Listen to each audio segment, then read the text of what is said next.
Hello everyone. पिछली video में हम लोगों ने इंडियन हिमालयाज़ के बारे में सीखा था और उसके बाद इंडियन ग्रेट प्लेन्स के बारे में देखा था। आज की वीडियो में हम लोग प्लेट्यूज़ को देखेंगे।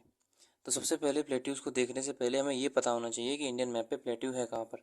हमने हिमालयाज़ की भी लोकेशन देखी थी, प्लेन्स की भी लोकेशन देखी थी।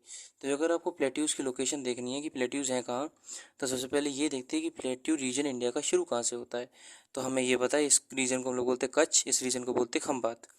तो कच्छ से शुरू होता है एक पैरेलल लाइन, फिर ये लाइन जो है ये अरावली माउंटेन रेंज के पैरेलल जाती है और फिर उसके बाद जो हमारी यमुना और गंगा रिवर सिस्टम है वहाँ से जाती हुई ये रिवर जो है ये गंगा डेल्टा में ये जो लाइन है ये गंगा डेल्टा में गिरती है जाके। फिर एक और यहाँ पे एक लाइन शुरू कर रहे हैं हम लोग, इस लाइन को हम लोग बोलेंगे मेघालय का प्लेट्यू। अब इसके नीचे वाली जो जगह है इसको हम लोग बोलते हैं क्या, कि ये है इंडिया का प्लेट्यू। यानी कि ये तो हमें समझ में आया कि प्लेट्यू क्या है। अब इसमें कुछ सिंबॉलिक जगह होती है, फॉर एग्जांपल ये जो है इसको हम लोग बोलते हैं कि प्लेट्यू के वेस्ट में क्या है, अरावली माउंटेन रेंज। ठीक है जी। यहाँ पर जो है इसको हम लोग बोलते हैं KARBI करबी एंगलोंग या फिर मेघालय प्लेट्यू। MP का मतलब मेघालय प्लेट्यू होगा, यानी कि इस जगह को हम लोग बोलते हैं मेघालय का प्लेट्यू। ठीक है जी। यहाँ पर एक और प्लेट्यू आता है, उस प्लेट्यू को हम लोग बोलते हैं CNP यानी कि छोटा नागपुर प्लेट्यू। जगह कम है इसलिए मैं शॉर्ट फॉर्म में लिख रहा हूँ। अच्छा, अब एक यहाँ पे नोटिस करने वाली बात ये है कि यहाँ पर प्लेट्यू है और यहाँ पर प्लेट्यू है, तो इसके बीच में गैप कैसा।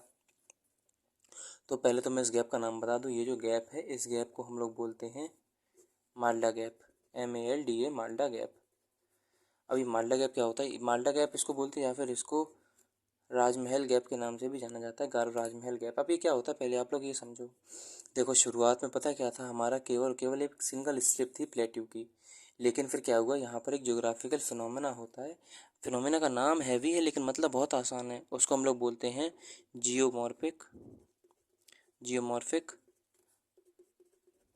Down warping, WORPING, geomorphic down warping, या फिर इसको टेक्टोनिक डाउन वॉर्पिंग भी बोलते हैं। यार सिंपल एक चीज़ है क्या, फॉर एग्जांपल मान लो ये ज़मीन का टुकड़ा है, ठीक है, ये एक ज़मीन का टुकड़ा है।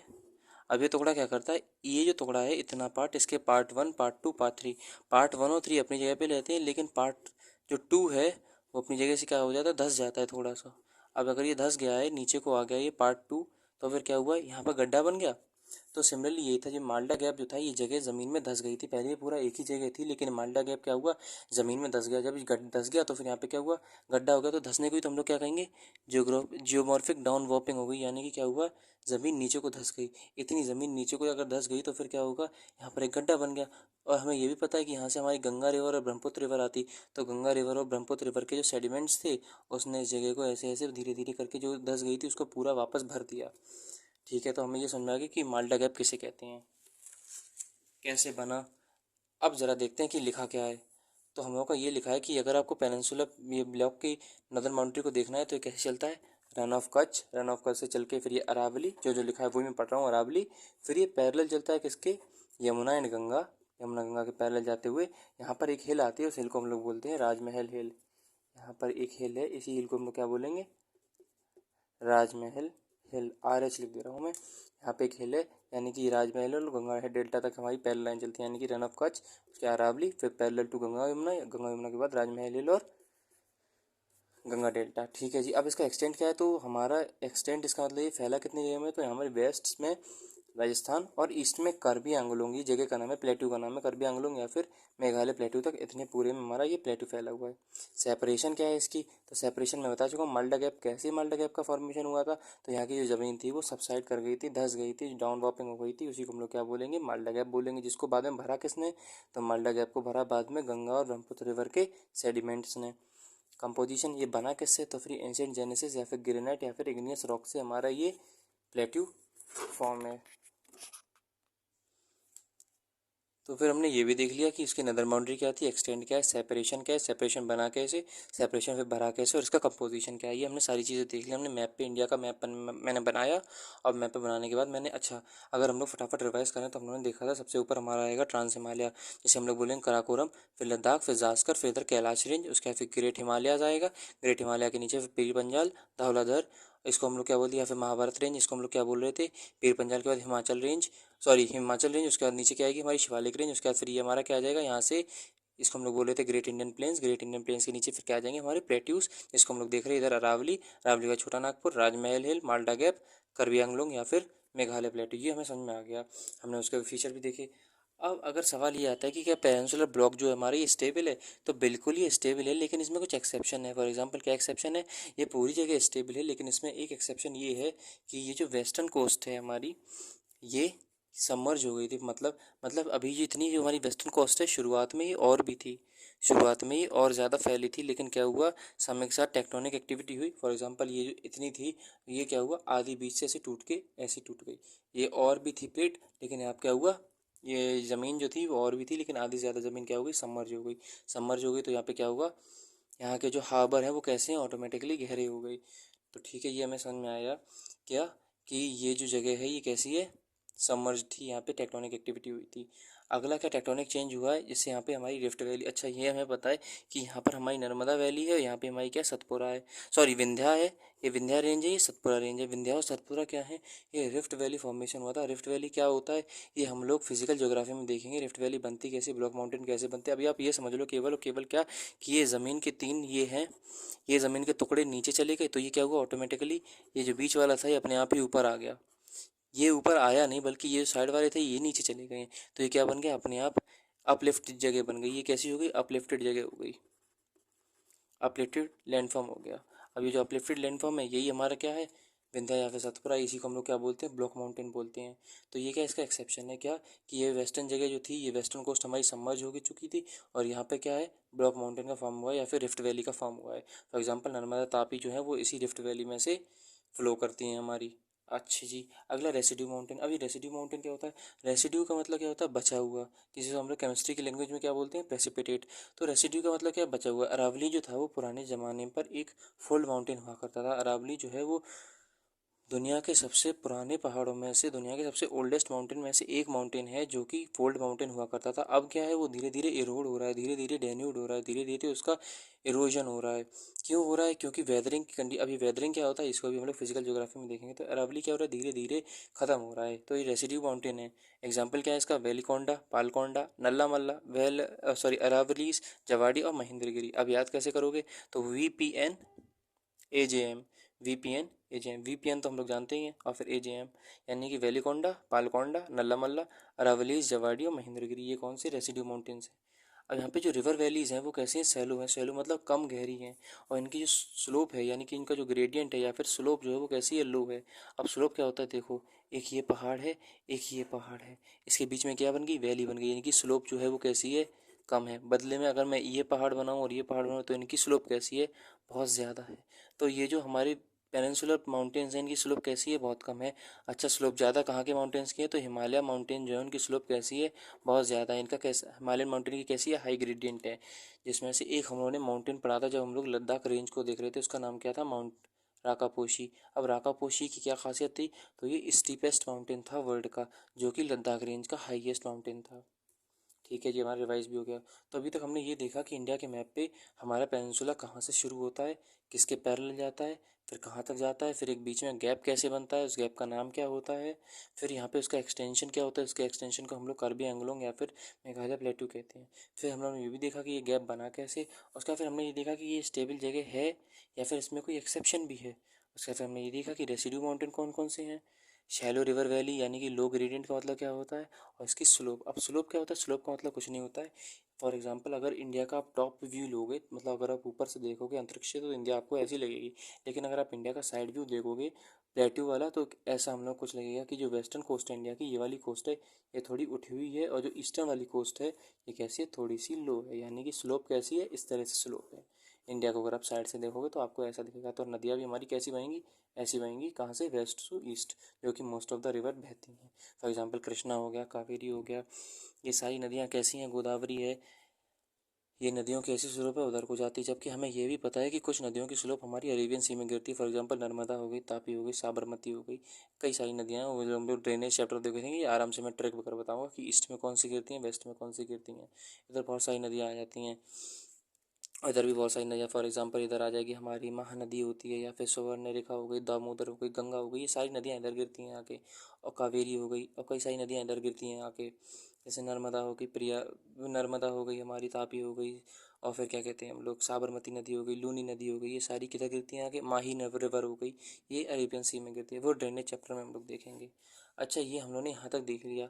अब हम लोग आगे ये देखते हैं कि हमारे इंडिया में है मेन कौन कौन से प्लेट्यूज और उनकी क्या क्या कैरेक्टरिस्टिक हैं। अगर हम लोग प्लेट्यू कैरेक्टरिस्टिक्स को देख लेंगे तो हमारा प्लेट्यू टॉपिक ओवर हो जाएगा। तो अगर मैं ये दिखाऊँ आपको, तो ये मैंने इंडिया का मैप बनाया है। इंडिया के मैप पे मैं आपके सामने ही सारी लोकेशन भरूंगा कि कौन सा प्लेट्यू कहाँ पर है। तो ये हमारा प्यारा हिंदुस्तान है जो मैंने अभी बनाया। अच्छा, इंडिया के मैप में हमें ये पता है कि अरावली रेंज है, जो कि हमें पता है अरावली रेंज है। अरावली की इधर से हमारी क्या शुरू हो जाते हैं, कच्छ से पेनिनसुला। अरावली के बाद यहाँ पे हमें पता है कि यहाँ पर हमारी वेस्टर्न घाट है। अब आप याद भी करते रहना किस तरह से आपको बनाना है। ईस्टर्न घाट जो है वो कंटिन्यूस नहीं है, ईस्टर्न घाट कई सारे टुकड़ों में है, कंटिन्यूस नहीं। वेस्टर्न घाट मोरलेस कंटिन्यूस है, ईस्टर्न घाट कंटिन्यूस नहीं है, इसका बहुत ज़्यादा इरोजन हो चुका है। ठीक है जी। यहाँ पर हमें पता है, यहाँ पे विंध्या आती है, यहाँ पर सतपुरा आती है, और यहाँ पर एक और रेंज आती है जिसे हम लोग क्या बोलते हैं, मैकाल। Very good. अब अगला हमारा क्या है, अब मैकाल रेंज के बाद प्लेट्यूज को आप तीन मेन हिस्सों में बांट सकते हो। एक ये प्लेट्यूज, इन प्लेट्यूज को हम लोग बोलते हैं सेंट्रल हाईलैंड। क्या बोलते हैं, सेंट्रल हाईलैंड, ये वाले प्लेट्यूज हो गए। इनको हम लोग बोलते हैं डेक्कन प्लेट्यू, और इसको हम लोग बोलते हैं नॉर्थ ईस्टर्न प्लेट्यू या फिर मेघालय प्लेट्यू।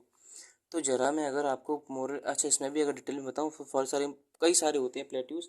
फॉर एग्जांपल एक यहाँ पर प्लेट्यू होता है जिसको हम लोग बोलते हैं, बाद में बताऊंगा, अभी एक मिनट में पहले बना लूँ। एक इधर एक हमारा प्लेट्यू होता है, एक इधर हमारा प्लेट्यू होता है, मेन तीन होते हैं। इस वाले को हम लोग बोलते हैं बुंदेलखंड प्लेट्यू। क्या बोलेंगे, बुंदेलखंड प्लेट्यू। इस वाले को हम लोग बोलते हैं बुंदेलखंड के बाद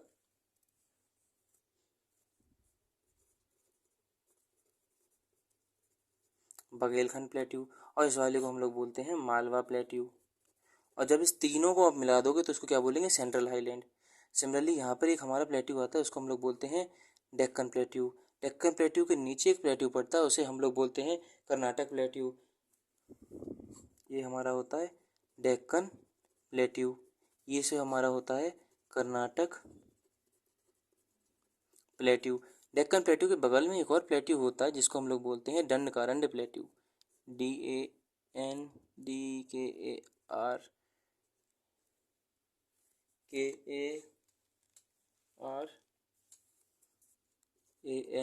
ये दंडकारण्य प्लेट्यू।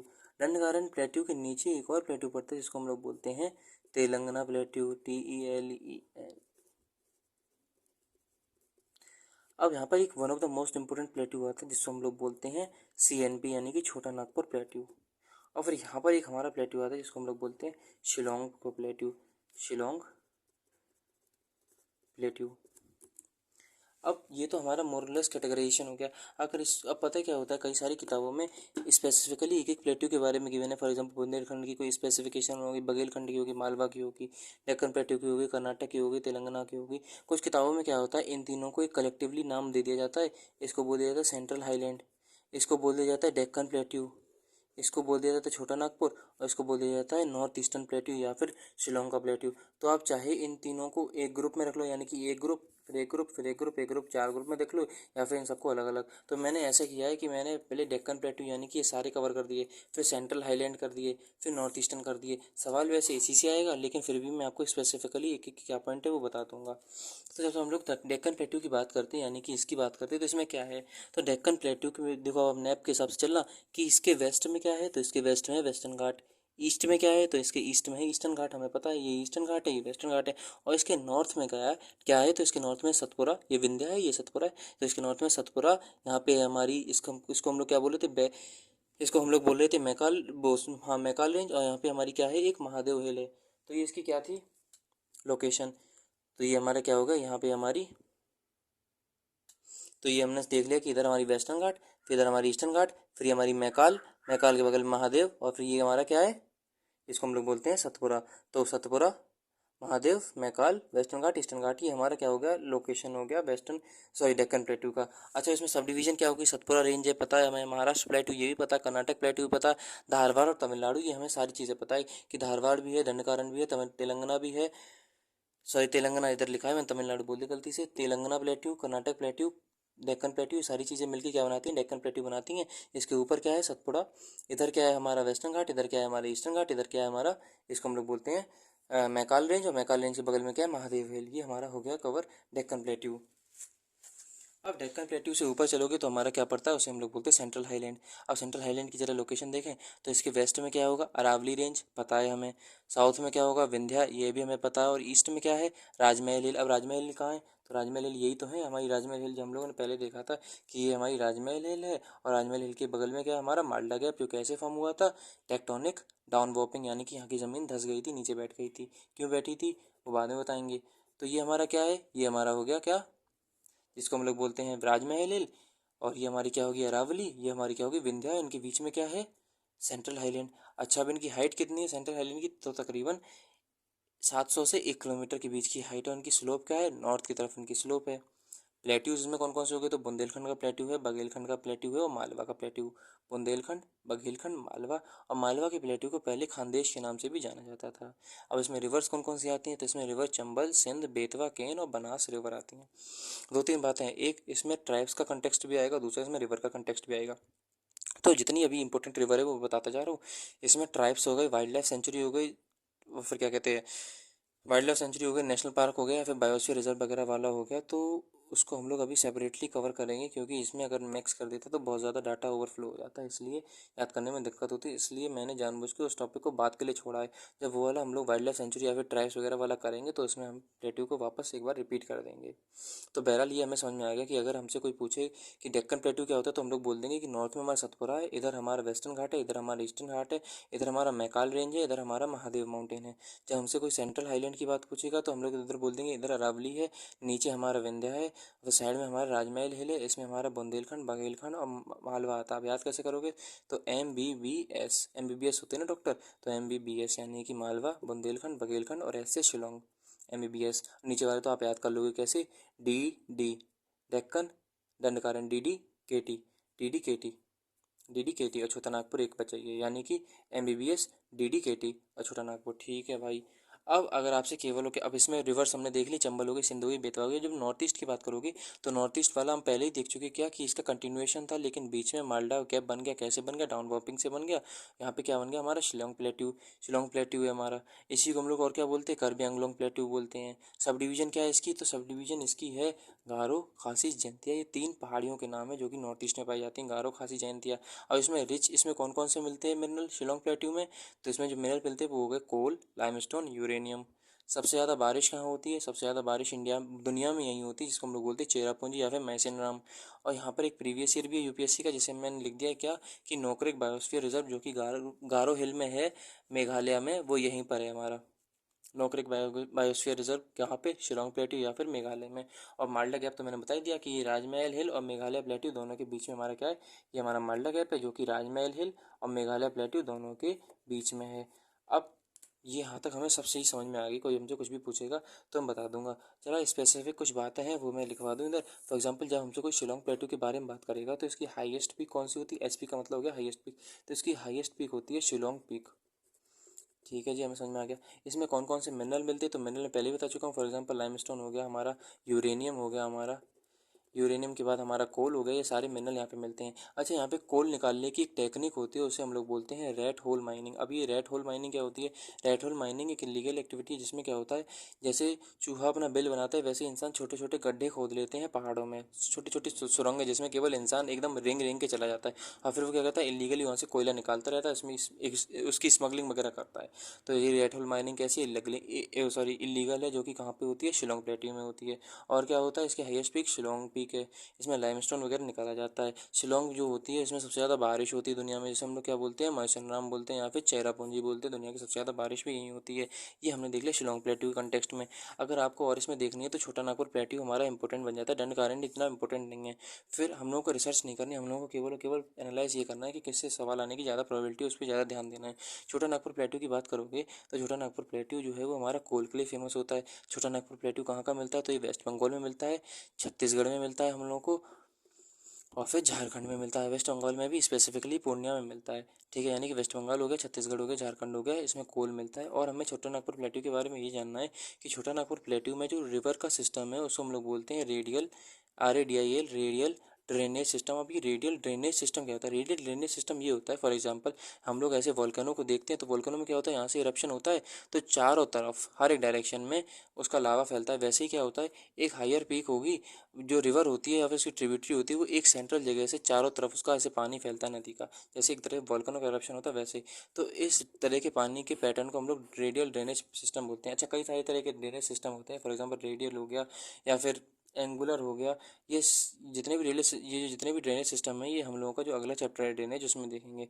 अब इसमें कौन कौन सी इंपॉर्टेंट नदियाँ आ जाती हैं ड्रेनेज सिस्टम में, तो फॉर एग्जांपल नदी आ जाती है हमारी जिसको हम लोग बोलते हैं साउथ कोयल रिवर। साउथ कोयल रिवर, इसके अलावा कौन सी नदी आती है हमारी, तो साउथ कोयल रिवर के अलावा जो हमारी नदी आती है उसको हम लोग बोलते हैं दामोदर और स्वर्णरेखा। जगह कम है, आप लोग लिख लेना अपने में। तो हमने छोटा नागपुर प्लेट्यू में ये भी देख लिया क्या मिलता है, कोयला। वेस्ट बंगाल हो गया या फिर झारखंड हो गया, छत्तीसगढ़, वहाँ पे पाया जाता है रेडियल ड्रेनेज सिस्टम है जो कि दामोदर, स्वर्णरेखा, कोयल रिवर में मिलता है। अच्छी चीज़ है, समझ में आया। अब डेक्कन प्लेट्यू इंपॉर्टेंट है, तो डेक्कन प्लेट्यू के बारे में आपको क्या जानना है, तो डेक्कन प्लेट्यू में ब्लैक सॉइल पाई जाती है जो कि कॉटन के लिए बेस्ट होती है, कॉटन ग्रोथ के लिए बेस्ट होती है। अच्छा, हमें और क्या याद रखना है, हमें ये याद रखना है कि जो ब्लैक सॉइल होती है, ये जो होती है ये सेल्फ फ्लोइंग, इसमें कैपेबिलिटी होती है। सेल्फ फ्लोइंग का मतलब क्या होता है, सेल्फ फ्लोइंग का मतलब ये होता है जब तक ये गीली होती है तब तक ये अपने आप मतलब बहुत ज़्यादा, हाँ, बहुत ज़्यादा चिपचिपी होती है, लेकिन एक बार जब ये सूख जाती है तो फिर ये क्या होती है, इसमें क्रैक्स आ जाते हैं। तो इस अपनी तरफ एक तरह जैसे प्लोइंग हम लोग करते हैं, खेत को जोतते हैं, वैसे ही अपने आप ही क्या होता है, सेल्फ प्लोइंग, यानी कि नेचर जो है उसको प्लो कर देता है। इससे एयरेशन वगैरह हवा में अच्छी जो हवा होती है वो रूट्स तक आराम से पहुंच पाती है। अभी आप इतना समझो, तो हम लोग इसको क्या बोलेंगे, ये हमारी ब्लैक सॉइल यहाँ पे डेक्कन प्लेट्यू में पाई जाएगी जो कि क्या होगी, कॉटन ग्रोथ के लिए एक्सीलेंट होती है। अच्छा जी, मालवा जो होता है, मालवा को हम लोग देख ही चुके हैं कि मालवा को हम लोग पहले खांडेश बोलते थे, खांडेश। हम लोगों ने अब क्या किया, हम लोगों ने सारे देख ली कि सेंट्रल हाईलैंड जो है, सेंट्रल हाईलैंड में हमारे कौन कौन से प्लेट्यूज आएंगे, क्या उसका एक्सटेंट होगा, साउथ में क्या होगा और इसमें क्या होगा। इसके अलावा जो है, इसके अलावा इसमें दो तीन चीज़ें बचती हैं क्या, कई सारी बुक्स में वेस्टर्न घाट और ईस्टर्न घाट जो है वो भी इसी में प्लेट्यू में कवर कर दिया गया है, लेकिन वो जो टॉपिक है वो सेपरेटली ही पढ़ाने में ज़्यादा सही रहता है, उसका रिटेंशन ज़्यादा अच्छा रहता है अगर आप उसको सेपरेटली देखोगे। तो वेस्टर्न घाट और ईस्टर्न घाट को मैं सेपरेटली देखूंगा। इसके साथ साथ जो प्लेट्यूज़ के हमारी पीक्स हैं, जो हमारे एनिमल हैं, जो हमारे प्लांट्स हैं, वो वेजिटेशन में देखेंगे। तो अगली वीडियो में मिलते हैं। टिल देन, जय हिंद, जय भारत।